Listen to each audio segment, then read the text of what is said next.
আসসালামু আলাইকুম। একটা ব্লগের শুভেচ্ছা জানাই। ইউরোপ দেখতে পারছেন, এই সেই ইউরোপ জায়গায় মানুষ আসার জন্য পাগল থাকে, কত না টাকা পয়সা দালাল ধরে। আমি রয়েছি জাহাজ নিয়ে এখন স্পেনে রয়েছি। এটা স্পেনে একটা কার্গো বন্দর দেখতে পারছেন, দূরে দেখতে পারছেন পাহাড়, পাহাড়ের নিচে খেয়াল করে দেখতে পারেন বাড়ি ঘর। চমৎকার একটি স্পেন একটি দেশ। জাহাজের উপর পাশে এলাম, দূরে দেখতে পারছেন প্যাসেঞ্জার জাহাজ দূরে দাঁড়িয়ে আছে। প্যাসেঞ্জার জাহাজ, এটা স্পেনের কার্গো বন্দর। দেখতে পাচ্ছেন দূরে বাড়ি ঘর, চমৎকার একটি শহর। দেখে খুব ভালো লাগবো, কেনই না মানুষ পাগল থাকে ইউরোপে আসার, বুঝতে পারলাম। প্রায় 40 দিন পর আমরা স্পেনে বন্দরে পৌঁছালাম আল্লাহর রহমতে। আমরা সোমালিয়া অতিক্রম করে সুয়েজ খাল পারি হয়ে তারপর এখন রয়েছি আমরা স্পেনে। দেখছেন দূরে বাড়িঘর, পাহাড়ের উপরে বাড়িঘর গুছানো, খুবই সুন্দর। দূর থেকে ক্যামেরা খুব একটা আসছে না, খালি চোখে খুব ভালো দেখা যাচ্ছে। আমরা সরপাস পেয়েছি, বাইরে ঘুরতে যাব। আপনাদের স্পেনের বন্দরটা একটু দেখাই কেমন।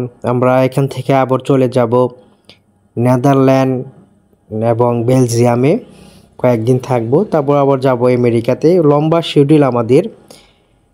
এই বন্দরের স্পেন যেহেতু একটি উন্নত দেশ, এই বন্দরে সব কিছুই আপনার অটোমেটিক লোডিং এবং আনলোডিং হয়ে থাকে। বিশাল বিশাল এই ক্রেন, এগুলো অটোমেটিক সিস্টেমে চলে। এটা জাহাজে ক্রেন আমাদের আমরা ইউজ করছি, আমরা বন্দরে যে ক্রেন ইউজ করছি।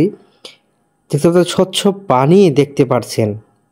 আর ঢোকার পথে এত ভালো লাগলো, পাহাড়ের ভিতর দিয়ে এলাম, পাহাড়ের নিচে চমৎকার বাড়িঘর, আর খুব ডিসিপ্লিন, খুবই সুন্দর একটি দেশ, আর খুবই পরিপাটি, একদম গোছানো।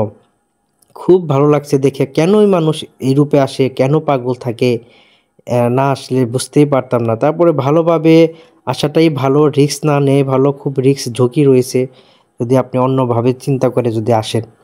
যাই হোক, আপনাদের একটা ব্লগ দেখাচ্ছি, স্পেনের কার্গো বন্দর দেখাচ্ছি। পরে আপনাদের নেদারল্যান্ড এবং বেলজিয়াম আমি দেখাতে চেষ্টা করব। দূরে দেখতে পাচ্ছেন গাড়ি চলছে,